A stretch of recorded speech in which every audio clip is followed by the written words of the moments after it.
ब्रह्मांड का एक अटल नियम है, कर्म लौट कर आता ही है। आप चाहें तो पर्वतों के पीछे छुप जाइए, आप चाहें तो महासागरों की गहराई में उतर जाइए, परंतु कर्म का चक्र आपको ढूंढ लेगा। क्योंकि यह संसार किसी राजा के कानून से नहीं चलता, यह चलता है ब्रह्मांड के न्याय से। और ब्रह्मांड का न्याय कैसा है?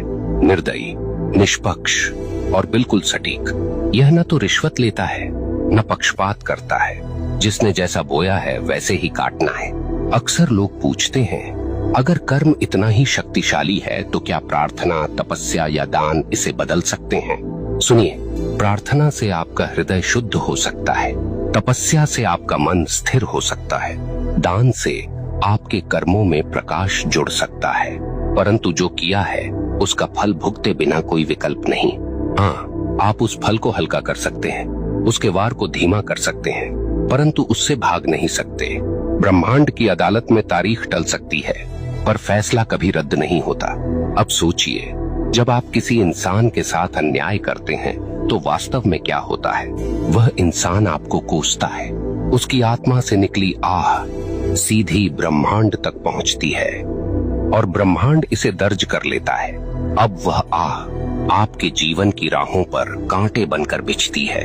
कभी वह आपके काम बिगाड़ देती है, कभी वह आपके घर में कलह भर देती है, कभी वह आपके मन को बेचैन कर देती है। और आप सोचते हैं ये सब क्यों हो रहा है, पर आपको याद नहीं रहता कि आपने किसी और की राह काटी थी। आप भूल गए, पर ब्रह्मांड ने नहीं भुलाया। यहाँ एक बात और समझ लीजिए, कर्म केवल नकारात्मक नहीं होता। जैसे बुरा कर्म लौटता है, वैसे ही अच्छा कर्म भी लौटता है। कभी किसी को सच्चे दिल से सहारा दिया तो वह सहारा एक दिन आपके लिए दीवार बनकर खड़ा हो जाएगा।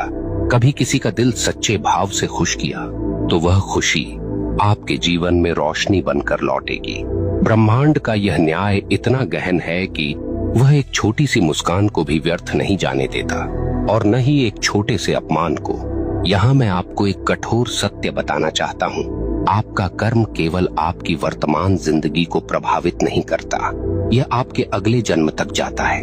हाँ, जो कर्म आपने अधूरे छोड़े हैं, जो गलतियां आपने स्वीकार नहीं की, जो दोष आपने ढोए पर सुधारे नहीं, वे सब अगले जीवन में भी साथ चलते हैं। इसलिए कहा गया है, मनुष्य अपने कर्मों का वारिस है। आप सोचते हैं मैं तो मर जाऊंगा, इससे किसे फर्क पड़ेगा? परंतु मरने से कर्म का खाता बंद नहीं होता। आपके शरीर का अंत होता है, पर आपकी आत्मा वही सब लेकर आगे बढ़ती है। ब्रह्मांड तब तक चैन नहीं लेता जब तक आपको आपके कर्मों का फल न दिला दे।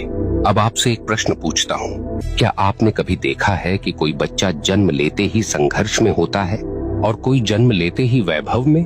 क्या आपने कभी सोचा है क्यों कोई अपंग पैदा होता है और क्यों कोई जन्म से ही स्वस्थ और बलवान? क्यों कोई भूख में जन्म लेता है और क्यों कोई सोने की थाली लेकर? यह सब संयोग नहीं, यह सब कर्म का लेखा है। ब्रह्मांड किसी को बिना कारण दुख या सुख नहीं देता। अब एक और गहरी बात, कर्म केवल व्यक्तिगत नहीं, सामूहिक भी होता है।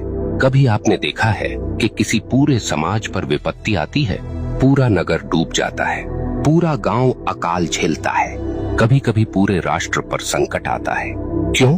क्योंकि उस समाज के सामूहिक कर्म का परिणाम वही होता है।